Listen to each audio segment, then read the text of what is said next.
Hello and welcome back to another edition of the GSMC College Football Podcast, presented to you by the GSMC Sports Network on this Monday, May 5th. Happy Cinco de Mayo to everyone. We've got a good show for you today.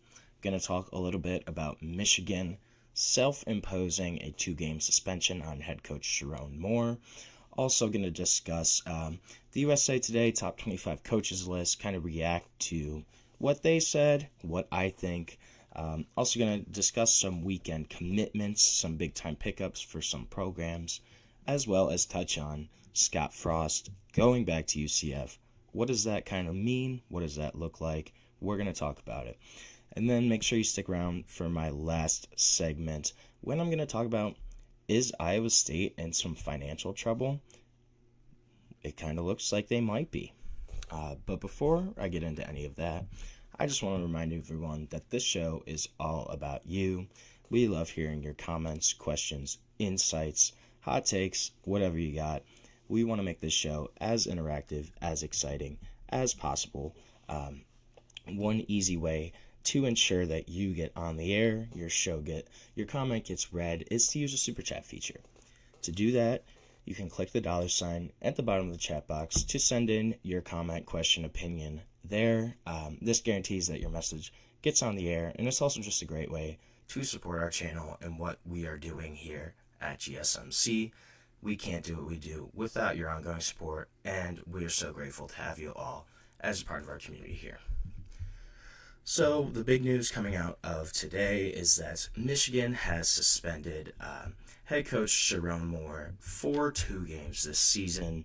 This is stemming from the Connor Stalions sign stealing scandal, I guess, during the 2023 season, where reportedly Coach Sherrone Moore, he was being investigated by the NCAA. He allegedly had deleted text messages that he had exchanged with Connor Stalions, who is the guy that was basically, at the entire center of this NCAA investigation of allegations of advanced scouting.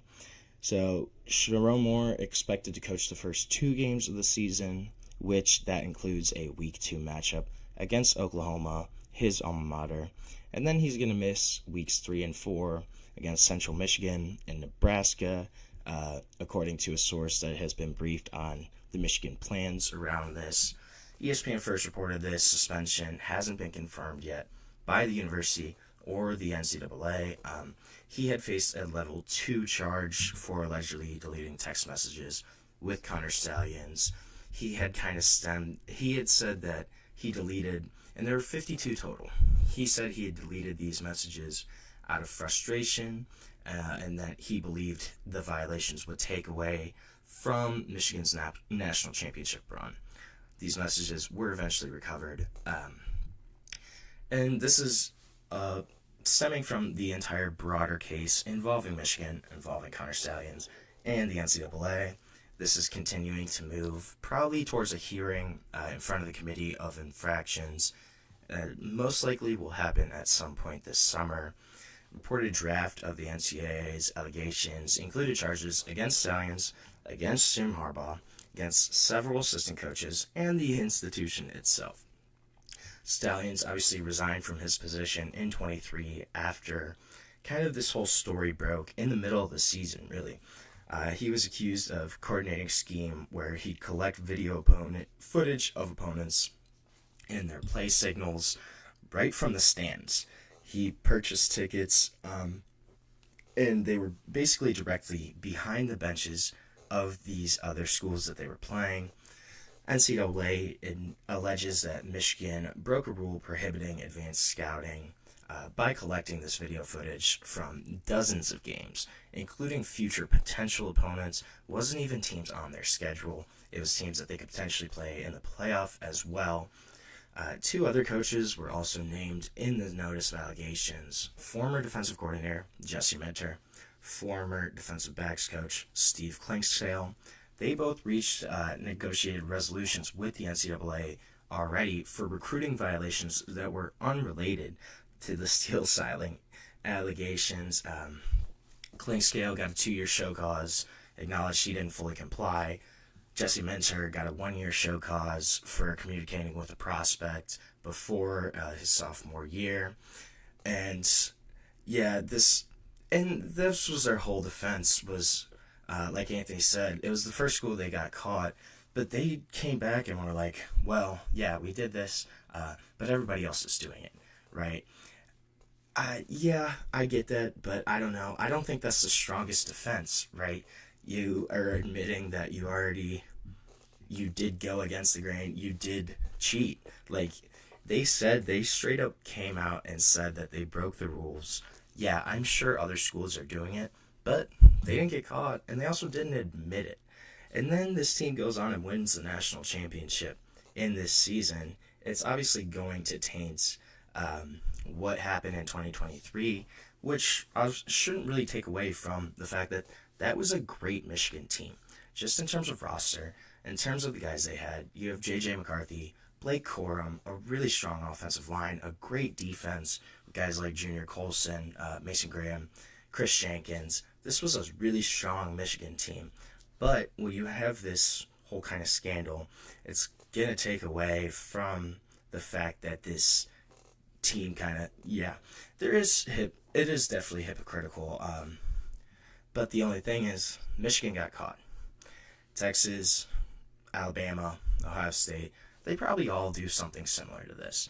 I also think a big thing of this was, even at this time in 23, coaches weren't allowed to have mic'd in. They didn't have the helmets with the microphones in it. They had to still do signals, which was crazy to me because you have, obviously, the NFL. They call the plays from the signals, from that microphone in the coach's ear, quarterback's ear. High school programs do this too. Really good high school teams, they have a microphone set where the coaches can call the plays in to the quarterback through their helmet. How do you not have this at the NCAA level? And they did change this, right?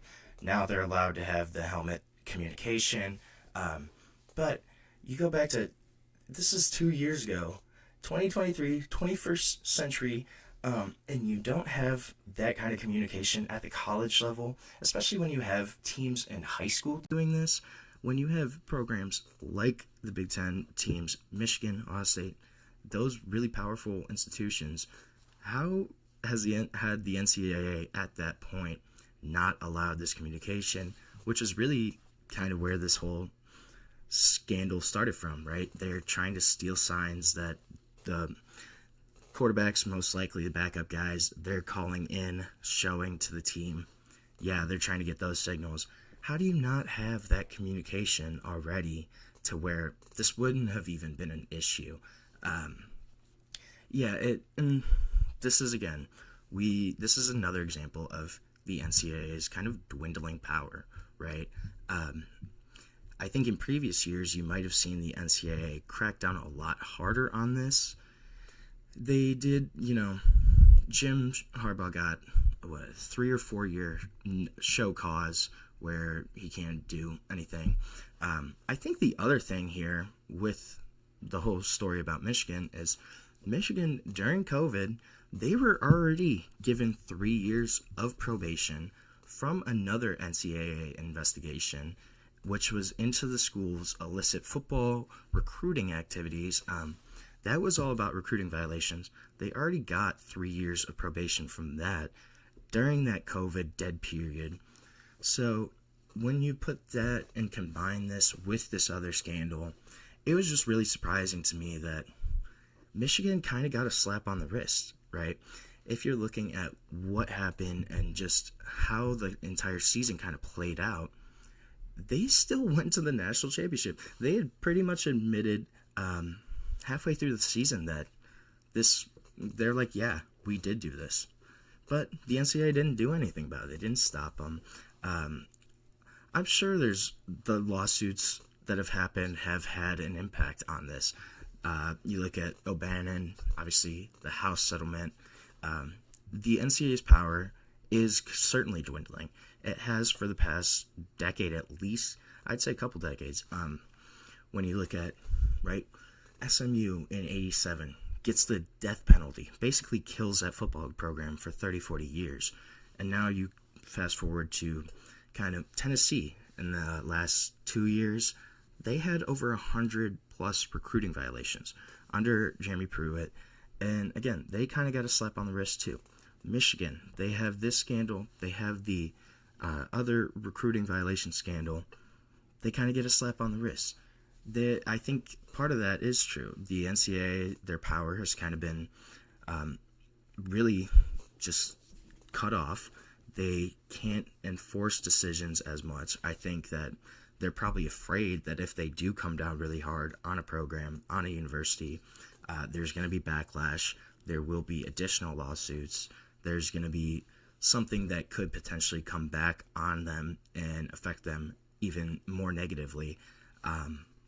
So yeah, I think there's a certain aspect where the NCAA probably doesn't want to touch them yet. And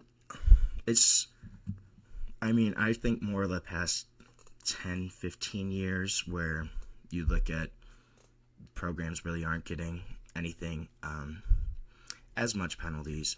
I remember like Ohio State in the Tressel era, 07, 08, they got 2 or 3 years probation from the postseason for players signing autographs. Obviously, that would never happen now in today's era of NIL. I think just the entire kind of NIL landscape has changed to where these guys are basically professional athletes, and the NCAA is still trying to figure out how to kind of deal with that. They can't really do a lot to enforce these sanctions, penalties. I wouldn't be surprised if there's some kind of new organization that kind of pops up in the next couple years where they're going to be the ones to enforce the new rules on just what the NCAA is going to do. Is there going to be contracts? Is there going to be how they're going to regulate NIL? I wouldn't be surprised if there's some kind of new organization that's going to pop up and kind of take over for the NCAA in terms of enforcement of rules, things like that, because it really seems like nobody's getting really penalized from the NCAA right now. Obviously, this investigation is still underway. We're probably going to have a hearing here in the summer of what actually the final penalties for Michigan will be. I'm not sure. We'll see what kind of happens there. But this is also a scandal that it was weird because on both sides there were people saying, hey, this doesn't really matter. Probably every big team is doing this. Why even really care? This is still a really talented football team. And then you had the other side that was really going hard at Michigan saying, hey, this is kind of a farcical championship. You basically admitted to cheating. Yeah, maybe there is cheating going on, but that other side was kind of saying, well, you actually got caught. And, it was a back and forth battle, I think. For saving the NCAA specifically, I don't know if the NFL gets involved. I think college football really wants to try to stay away with that. I don't think that just college football in general wants to kind of be dealing with the NFL in terms of, I don't think they want to become like a minor league system. It kind of wants to be their own thing.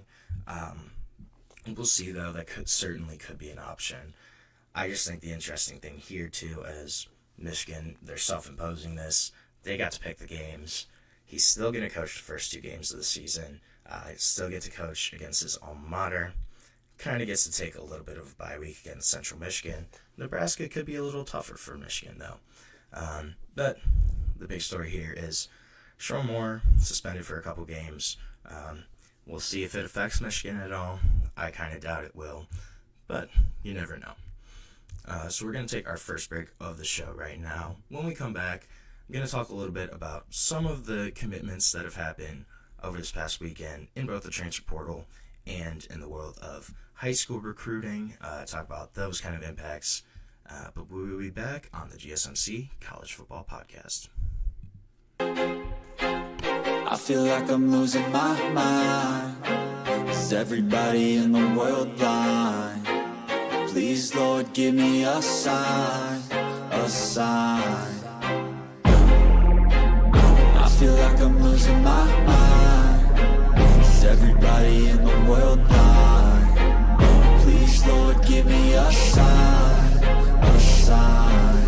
I wanna be the greatest. Everybody on the fake shit. I look around and feel like everybody is the fakest. I make this every day and I'm impatient, hoping one day I blow up from the basement. Statement, the top is so vacant. I don't hear shit that I think is amazing. Waiting for my day when I'm playing sold out shows for 1,000 faces. Hey, give me that crown, get in my way and to be put down. It ain't your place, all this my town. If I want that shit, then I'll get it right now. I'm losing it, the noose it fits, I'm losing shit. A stupid myth, you choose to live or choose to dip. You choose to fight or lose your grip and lose a gift. I feel like I'm losing my mind. Is everybody in the world blind? Please, Lord, give me a sign, a sign. I feel like I'm losing my mind. Is everybody in the world blind? Welcome back to the GSMC College Football Podcast, presented to you by the GSMC Podcast Network. Just touched on Sherrone Moore, his suspension. I don't know, kind of ridiculous. But we're going to switch gears, talk a little bit about some of the big-time commitments this week across college football. Biggest one, for sure, was A.J. Halsey, safety from Houston. Top player still available in the transfer portal. Number one safety in kind of the spring transfer portal rankings, has committed to the LSU Tigers. Took an official visit on Sunday. Miami, Ole Miss, SMU, they were all kind of still in contention for his pledge. This is a big pickup for LSU, solidifying a really great transfer portal haul for the Tigers this year. Brought in 15 to 18 guys. Filled a lot of holes at different positions there, but A.J. Halsey is going to be a guy that steps in on the back end and really could solidify that safety position. 6 foot 215 DB, has started 32 games over the past 3 seasons. Last year had a really great season. First team All Big 12, 74 tackles, 8 pass breakups, 5 interceptions, tied for most in the conference there. This is a kid that's a baller. Began at New Mexico in 2022, earned a starting role there as a true freshman, came in right away, played super well, 87 tackles in that true freshman season, and then entered the portal, went back to Houston where he's from. Kid that has produced every single year in college. As a sophomore in 23, had 98 tackles as a safety, which was the team high, which is incredible when you think about it. You're a safety, not a linebacker. Come down making almost 100 tackles is really impressive. And then you follow that up with an even stronger junior season this past year, where you're first team All Big 12, first team All Conference, going to step in and solidify a spot that was a question mark for LSU. This is a really big pickup, especially when you consider that he was looking at Ole Miss was one of his other options. So you get a guy that was potentially going to go to one of your conference rivals. You get him, solidified a spot on the back end of that defense that really struggled last year, especially in terms of giving up big plays. This is a guy that's a ball hawk that should do really well for LSU there, and a guy that's going to slide right in and solidify a starting position for them. Another transfer portal pickup I thought was kind of interesting was a pair of brothers. So Bear and Tiger Bachmeier, yes, those are their actual names, are Bear and Tiger. They're transferring from Stanford to BYU. This is both a good short-term and long-term move. Bear Bachmeier is a quarterback. He committed on Saturday morning. This is a kid that was a class of 2025 recruit, committed to Stanford out of high school, enrolled there this spring, decided to transfer to BYU. He's not going to play this year. They have incumbent Jake Ratzlaff at quarterback. Should be one of the guys in contention to be the backup this year, and then potentially compete for the starting job in 2026. He said he was attracted to BYU's kind of open offensive scheme. They also have a rich history of quarterbacks, and that includes this pretty strong recent run under offensive coordinator Aaron Roderick. Obviously, not a great NFL quarterback in Zach Wilson, but a kid that had a really great career at BYU. They've had strong quarterback play the past 5-10 seasons. Just looking at some of the other guys there too. And also, historically, you have guys like Jim McMahon from the Bears, Ty Detmer, who was a really great college quarterback, and then Steve Young. These guys all went to BYU. So that was all kind of played a role in Bears' decision. And then it sounded like these brothers wanted to play together. So Tiger Bachmeier, wide receiver though, he also committed to BYU. They're going to play together. Graduated from Stanford in 2.5 years with a degree in computer science, which, if you're graduating from Stanford early, just overall is crazy. If you do it in 2.5 years, even crazier. And then you get a degree in computer science, that's just like the cherry on top. Pretty unbelievable there. But this is a kid that's going to step right in. Should be an immediate contributor at the wide receiver position. Over the past 2 seasons, he's had 46 receptions, just under 500 receiving yards, 2 touchdowns for Stanford. So a guy that can really step in, help that wide receiver room, at the very minimum, gives them a little more depth there for BYU. I just kind of like the brothers, the name there, Tiger and Bachmeier. That's pretty cool. Then another guy, Javian Osborne. This is a big-time pickup at the running back position for the Notre Dame Fighting Irish. Beat out Michigan for this guy's signature, number 6 running back in the country, only 5'9", 190, and from Forney, Texas. But this is a kid that said he wanted to play up north. I thought that was kind of interesting. Personally, if you're from Texas, I don't know why you want to play up in the cold, but that's just my opinion. This is a kid that's been one of the most productive running backs in the country in terms of high school production. Also, this is continuing Notre Dame's stretch on really hot run in terms of recruiting in that 2026 class. In the past month, they've picked up a couple different prospects there. And this is a kid that during his time in high school, he's already had 4,500 rushing yards across his first 3 seasons. As a freshman, exploded onto the scene, newcomer of the year in his district in Texas. And then as a sophomore in 23, had 2,200 rushing yards, 39 touchdowns, almost 40 rushing touchdowns. Is unbelievable as a high school kid. And then this past season, didn't have as great of a year, but still had 1,200 yards, 25 touchdowns, more than 6.5 yards per carry. This is a kid that's a really electric, exciting running back, and a big pickup for Notre Dame. This is going to continue to just add to that really strong running back room. Obviously, Notre Dame this year, they have Jeremiah Love. He's going to be gone, though, by the time that Osborne comes in, but you still have Jadarian Price, Aeneas Williams, Kendron Young, guys that can't step into that role. But this is a guy that's going to mix in there, potentially be a contributor from day one, but a big pickup for Notre Dame, going to continue that stretch of really successful running backs. And then USC also had a really great weekend in terms of commitments.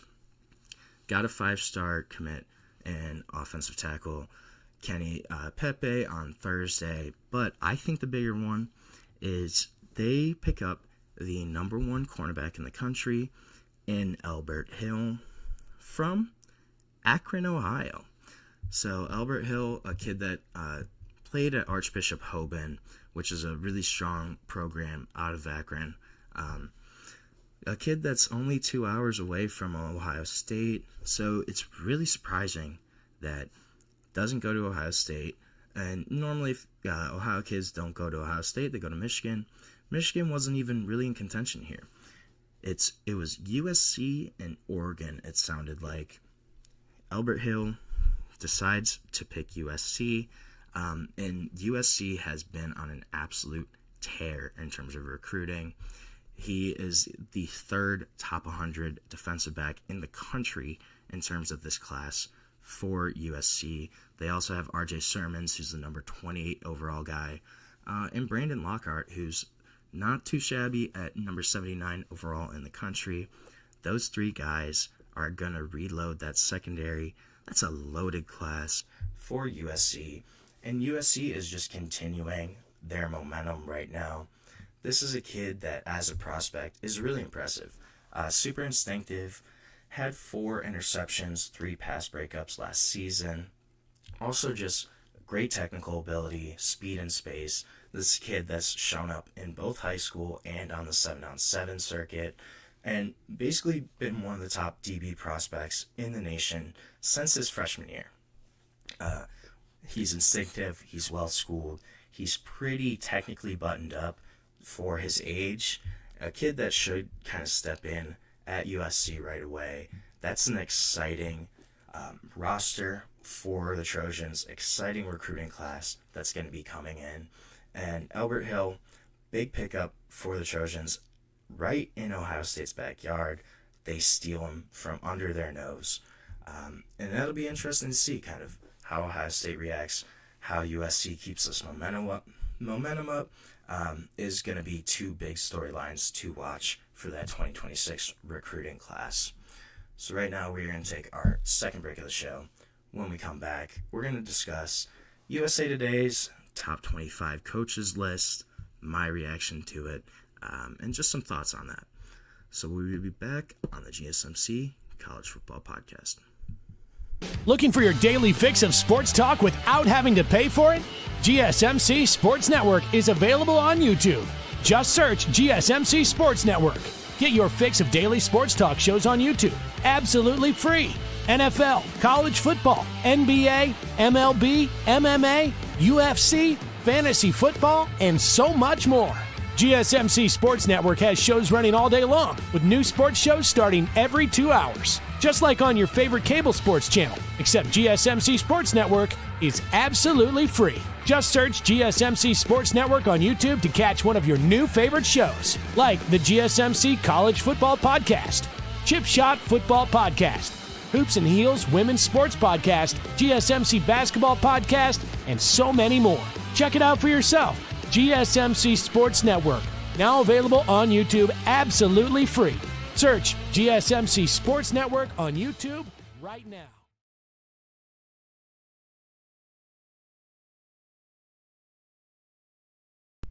Welcome back to the GSMC College Football Podcast. Going to talk a little bit now about USA Today's top 25 coaches list, kind of what I thought on it. There was a couple interesting ones on here, though, for sure. So, USA Today, there are only 3 head coaches in active college football right now that have won a national championship. You have Kirby Smart, Ryan Day, and Dabo Swinney. So their list had those 3 guys at the top. They had Kirby Smart 1, Ryan Day 2, Dabo Swinney 3. And then it went Steve Sarkisian at 4 out of Texas, James Franklin at 5 out of Penn State, Dan Lanning, Oregon at 6, Marcus Freeman, Notre Dame 7, Kalen DeBoer 8 from Alabama, Lane Kiffin 9, and then Brian Kelly 10. So, and this was a list that was dominated by the Big Ten and the SEC. Big Ten had 8 coaches in the top 25. SEC had 7 coaches in the top 25, as well as 9 of the top 10 coaches on this list were from those 2 conferences.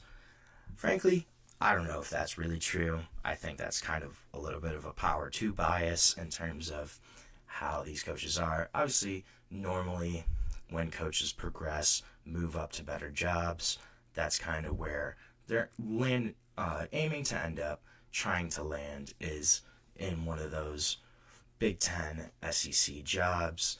But I don't know if that necessarily means that they're the best coaches. I think there's some other guys that are really great coaches that maybe just haven't had the opportunities or kind of had the financial support, had the NIL support, institutional support to kind of really put strong teams out on the field.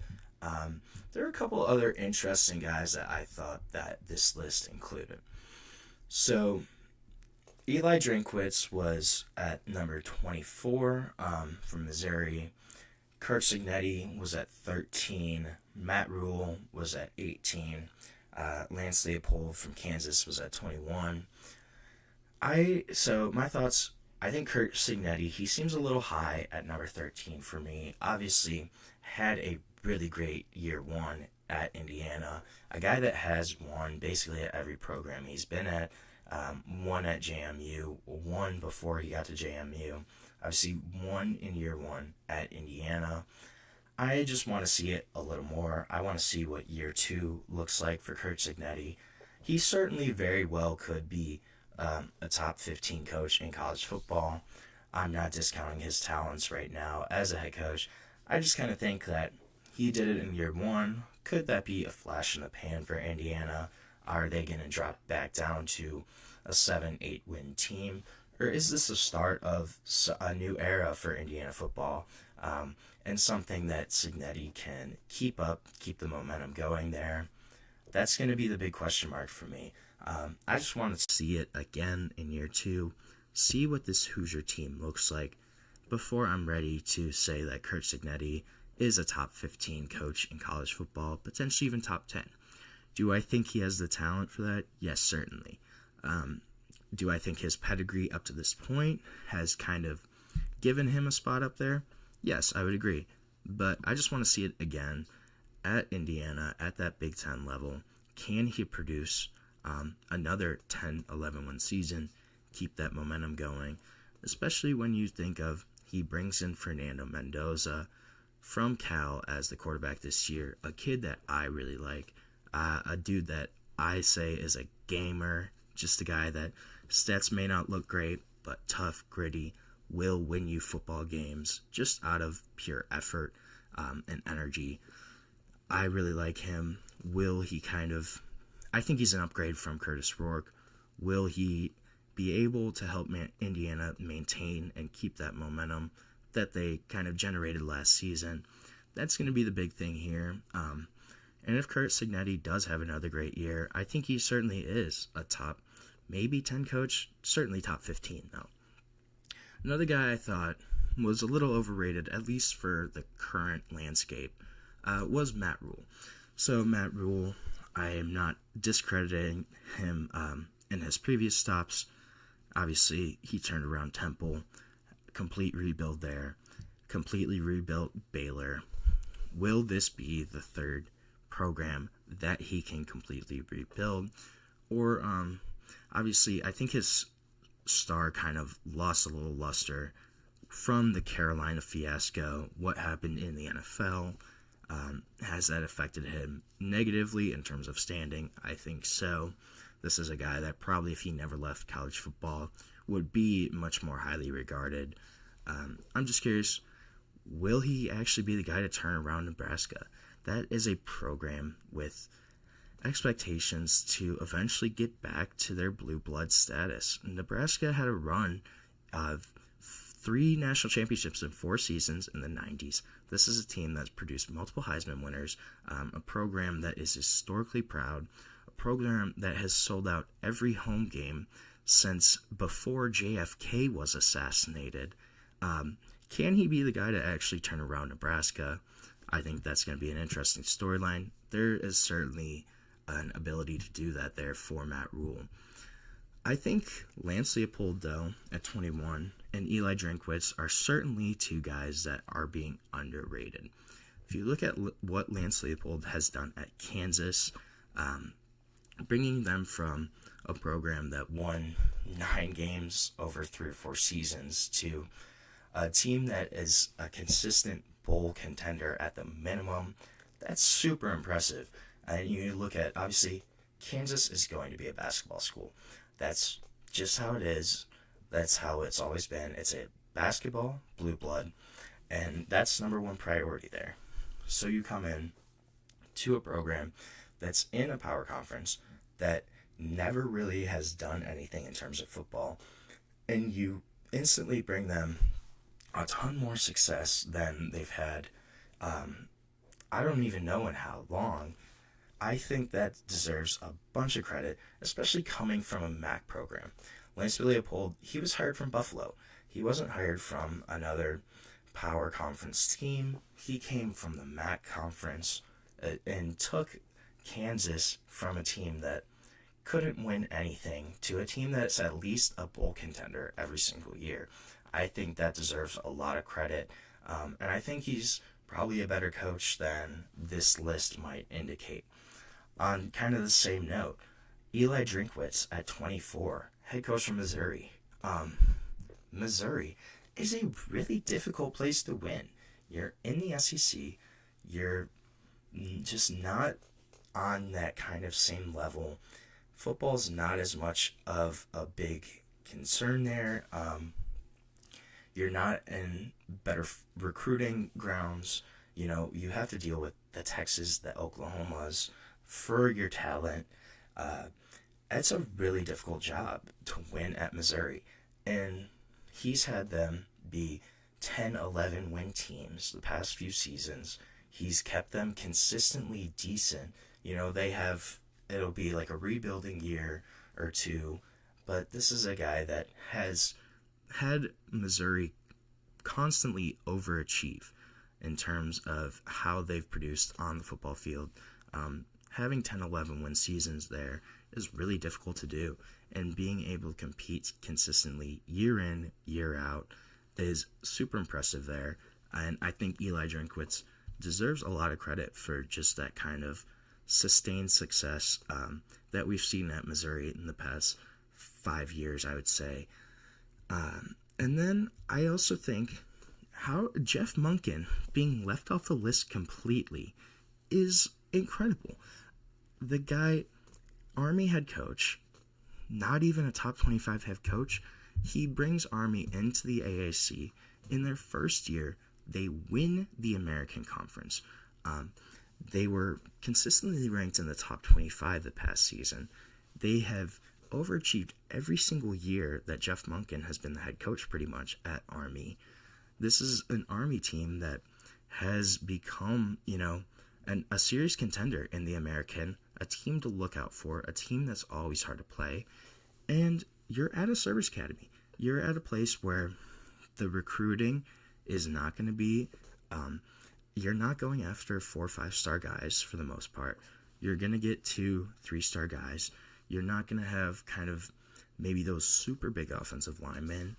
Probably your athletes, the caliber of athletes may not be as high as some of these other teams, even in your conference. The fact that Army has been a top 25 team in the past couple years, has consistently competed, been a winning program, that's all a testament to Jeff Monken. And I think the fact that he is not even on this top 25 list is criminal. It really is. This is a guy that could have left for multiple other jobs in the American, probably in the ACC, in the Big 12, could have gone somewhere else, has stayed at West Point, has built them into a team that you have to take seriously. Army is no longer a walkover. He's restored their status as a football program. And the fact that he's done that with the restrictions there is incredible.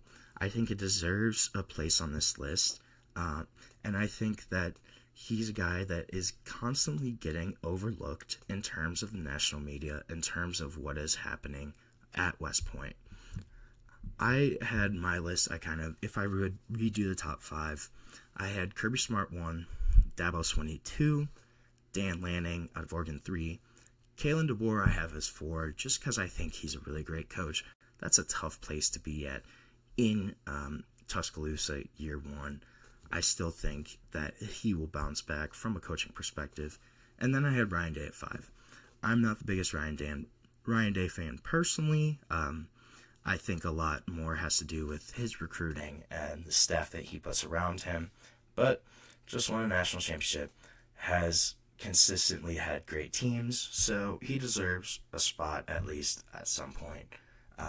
Whether or not I think he's really the main reason for kind of Ohio State's success, I kind of doubt it, but it's certainly a possibility. So we're going to take another short break here on the show. When we come back, we're going to talk about Scott Frost going back to UCF and kind of what that means for both him and the program.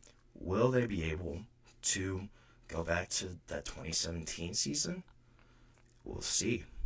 But we will be back on the GSMC College Football Podcast.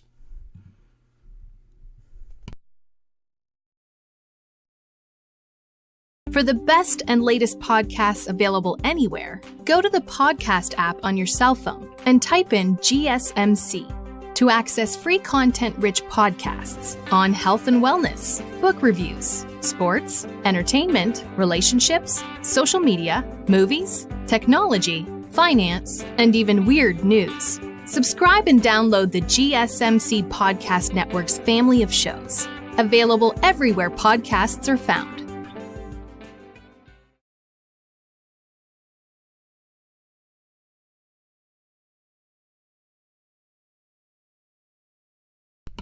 Welcome back to the GSMC College Football Podcast, presented to you by the GSMC Podcast Network. Just touched on USA Today's ranking of the top college coaches. Going to talk about a different college coach in Scott Frost, his return to UCF, and kind of what this means for both himself and the UCF program. I thought this was a really interesting hire when it kind of happened earlier this year. This is a guy that took UCF to that undefeated 2017 season, then left to take the head coaching job at Nebraska, which was his alma mater, where he was the starting quarterback of the 1997 team. That was the last team in Nebraska history to win a national championship. Just talked a little bit about Matt Rule and could he bring that stretch of success back. Well, Scott Frost was a part of that final kind of success. And when Nebraska decided to part ways with Mike Riley in 2017, at the time, Scott Frost was the obvious hire. He seemed like the best candidate. He's coming off a season in which he led UCF to their quote-unquote national championship, was a starting quarterback on the Nebraska team, a guy that was a good coaching candidate in general besides that. And it made a lot of sense at the time for Scott Frost to take that job. He had the coaching resume at that point. Couldn't ignore the pull of Nebraska, of the opportunities that came along with being in the Big Ten, with being in Power Conference football. Obviously, if you think about at that time, UCF still in the American Conference, so they were not yet in a Power Conference.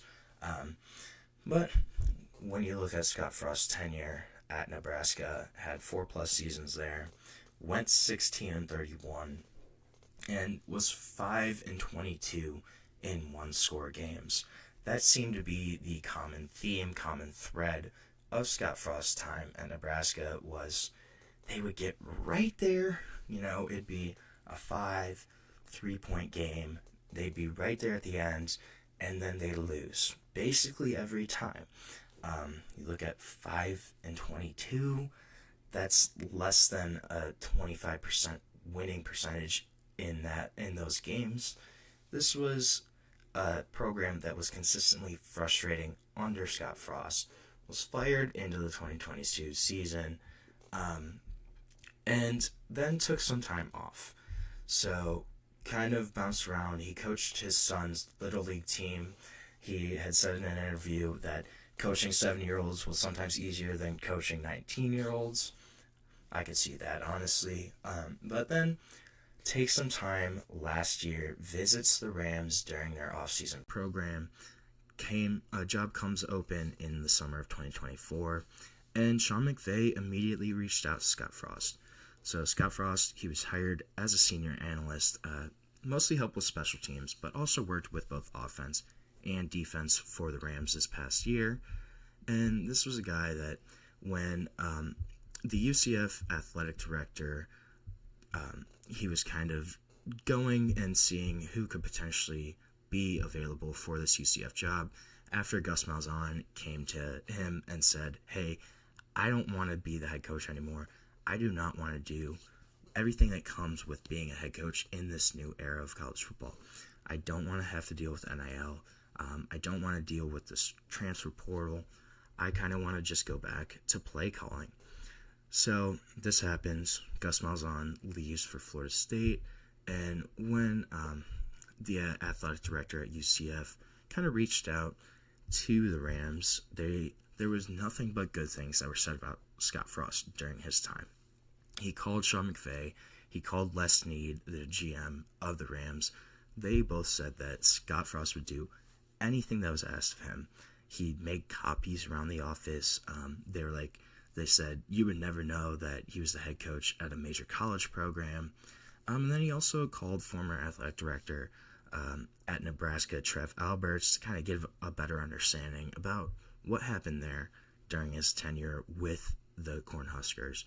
So everything that kind of seemed when he was doing his background about Scott Frost and his time off after UCF, it all kind of seemed like this could maybe be a really good hire again for them. And that 2017 season, you also have to understand, it carries so much weight around UCF, around kind of the culture there, because of its significance to both the fans and the school history, and also one that it changed the future of both UCF and the program, as well as college football, right? That was a big deal when they went undefeated. They didn't get in the playoff. They played Auburn, and I want to say it was the Peach Bowl, beat Auburn, and then, declared themselves the national champions of that season. That was a really big storyline for college football. Their athletic director at the time, he came out, he self-declared them national champions. He said they were locked out of the 14 playoff. They had finished 12th in the final college football playoff standings. They really started lobbying for more attention to be paid to schools outside of the Power Conference. And then that 2017 season, it also positioned them to pounce during the next wave of realignment. So, sure enough, 2023 comes around. UCF Knights are now playing in a Power 4 conference in the Big 12 for the first time ever. And then you go back to this past season, college football playoff finally expands to 12 teams, could potentially expand even more to 14, maybe 16 down the line. So now you go back to, unlike 2017, when that team really had no shot of winning a national championship, right? They go undefeated, they win their conference, they beat Auburn, but they weren't in contention. They weren't even in the discussion for getting into the college football playoff at that time. So unlike 2017, for UCF, they have a defined path. They're able to potentially play for a national title. They no longer have to go undefeated and then kind of just pray and hope for a shot, because they could potentially win the Big 12 championship, doesn't matter the record, and they're in the playoff right away. But also, the game is different, right? Had the transfer portal, had NIL, kind of existed when Scott Frost was at UCF during his first tenure. He probably wouldn't have been able to keep that 2017 team together, realistically, right? You had guys that were stars. Remember Shaquille Griffin, guys like that, Mackenzie Milton, his quarterback during that time, they would not have returned to UCF. And then that 2018 team, too. If you remember, Josh Heupel took over for Scott Frost. They also went undefeated, then lost to LSU in the Fiesta Bowl. They definitely wouldn't have stayed together either, right? The transfer portal and all of that probably would have broken up these teams, but there's a lot more positives for UCF right now. This upcoming season, they're going to receive a full share of television revenue from the Big 12 for the first time. They had received a half share the past 2 seasons. Just that was kind of one of the requirements for them joining the Big 12 was the first 2 seasons. They were not getting as much of revenue, only getting half of that everybody else in the conference was getting. So, obviously, while it's more than they received in the AAC, that first 2 seasons, it was hard only getting half shares because they weren't getting as much as the other Big 12 schools, making it harder to compete, and also just struggles with NIL funding. So, these first 2 seasons in the conference, UCF has gone 10-15 overall, has only gone 5-13 in terms of Big 12 play. However, they're getting this full share this year, assuming the House settlement kind of goes into effect. Their athletic director said that UCF is aiming to spend the full $20.5 million, including fully funding football. So you have that money also coming in terms of NIL, scholarship, people in recruiting. That's a big plus for UCF. This is a team that's also had a bunch of coaching changes. If you go back over the past 10 years, they've had 5 coaching changes, dating back to the final season under George O'Leary in 2015. And hopefully this is a move that makes sense long-term for both Scott Frost and for the UCF program. Scott Frost says he wants to be here for the long term. They kind of hope that that's the case, that consistency at head coach, that's going to be an added benefit for UCF. And they also believe that they're getting the best of Scott Frost in this moment, that they don't really feel like rehiring him is not going to work out. And this is a school that is really on the rise in terms of what it can do with football. Now you're getting full share of revenue, you're adding that house settlement money, most likely, and then also, this is a school that people don't realize, it's the 3rd biggest school in the country in terms of undergrad enrollment. UCF is absolutely massive. There's about 60,000 undergrads, so I think financially they're in a little bit of a better position than a lot of people realize. This is a school that this move, this Scott Frost returning, it could really work out for UCF. I'm curious to kind of see what's going to happen, how it's going to shake out, and then also how they're going to recruit. I also really like Mackenzie Milton, his quarterback from that 2017 season, is the quarterback's coach now at UCF. I like that as a guy that could potentially be like a Brian Hartline role for Ohio State, right? You're a position coach, but you could really be a great recruiter in terms of he's a guy that goes, hey, I had success here at UCF. We had a lot more disadvantages at that time. You come here, you come to this program, you can be even more successful than us. You're going to get paid more. You have more exposure now in a power conference. Things are going to be on the up and up. That's a guy that you want in your program, around your program, as a dude that's been a player for them, had success, can be a guy that recruits go and say, hey, look at Mackenzie Milton, what he did there. What could I potentially do there as well? I just like that. So now we're going to take another short break on the show, take our final break of the day. When we come back, going to talk about another Big 12 team in Iowa State, and could they be in financial trouble? It sounds like they might be. We're going to talk about it more, though, when we come back on the GSMC College Football Podcast.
Welcome back to the GSMC College Football Podcast on this Monday, May 5th. Happy Cinco de Mayo to everyone. Talked a little bit about Scott Frost. Gonna switch gears and talk about another Big 12 program here in the Iowa State Cyclones. And could Iowa State athletics be in financial trouble? So this is a story that's been kind of under the radar right now. Earlier this week, Iowa State Athletic Director Jamie Pollard went on a podcast and kind of discussed some of the problems that his program is facing moving forward. Discussed the impending House settlement in terms of revenue sharing. And he was quoted, he said, Iowa State does not have that $20 million. He's like, but if we don't pay it for this coming year, we've got big problems, right? So we're going to pay it. And this $20 million, reportedly, it's going to be right around that money.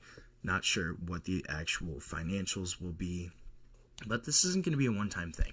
This is going to be an annual expenditure, and according to Jamie Pollard, that's the crux of Iowa State's most significant issue moving forward. He said that because of the financial discipline, everything they've worked on over the past 20 years, they've had a pretty substantial cash reserve that they were built up, but they used that during COVID. So it didn't cost Iowa State, didn't cost the student body, didn't cost the Board of Regents, anything to get through COVID. He also said that University of Iowa, they got a $60 million loan from the university. They haven't paid anything back of that loan, but they did get one. He kind of said, we didn't take a loan at Iowa State, we funded it from our reserves. However, because of that, he goes, we can't fund the $20 million. He said, in about 2 years, we will be out of the reserve fund for Iowa State athletics.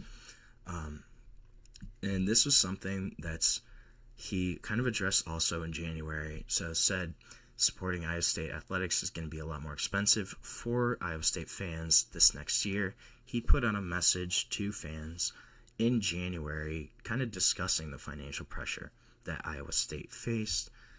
He stated that the annual cost to fund the athletic department was going to increase by more than 20%, citing revenue sharing, signing both Matt Campbell and men's basketball coach TJ Otzelberger to long-term contracts, as well as changes to the Big 12 Conference, changes to college football playoff format, and revenue distributions. These are all factors of how it's going to be more expensive. He also kind of said to address the increase in spending, they were implementing 3 main price increases that are going to directly impact fans. So annual Cyclone Club giving levels, that's just kind of a donation thing, they're going to increase by 20%, starting with the 2025 drive year. Fans will also receive notice to renew in February. And then additionally, Iowa State is adding a state sales tax to all ticket sales beginning in the fall of this season. They said that the athletic department currently pays state sales tax out of the ticket price. This change will allow them to better align financially with other institutions.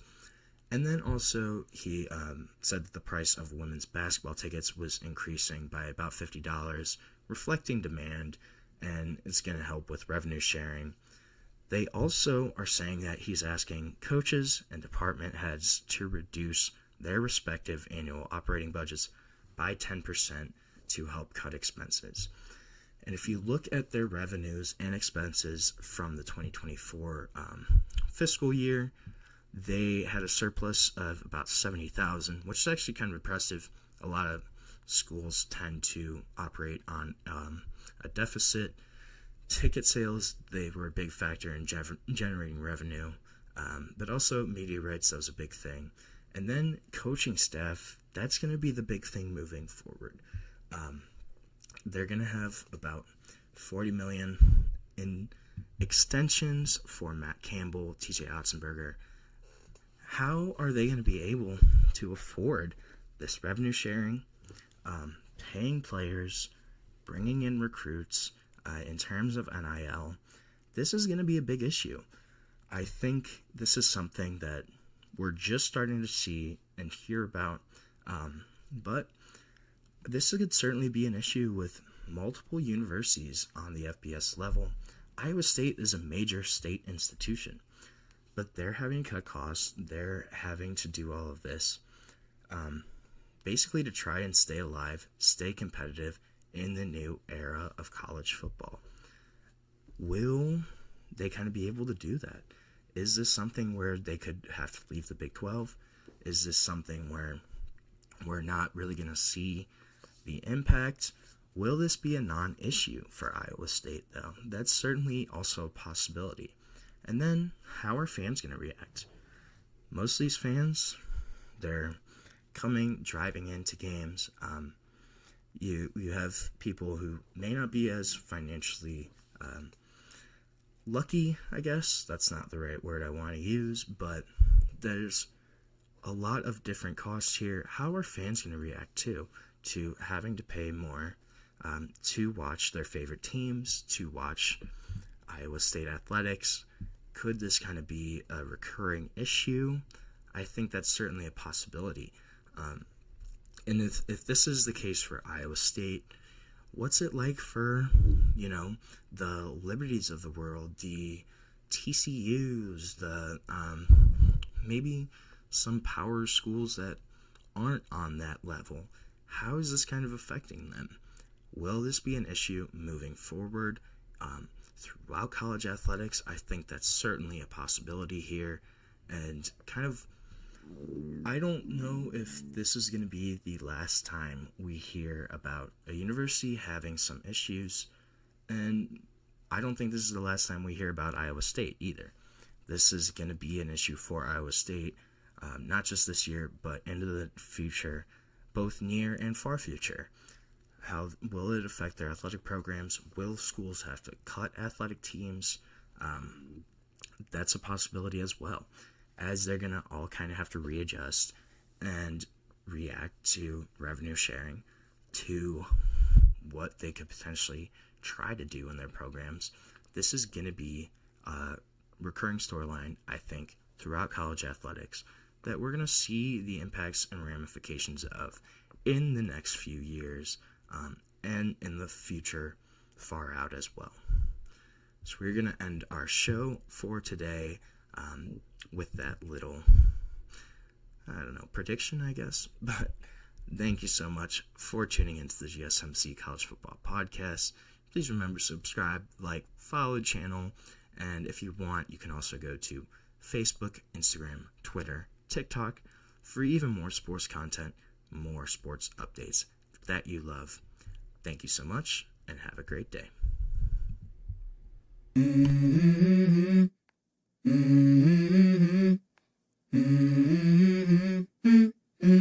Let's go.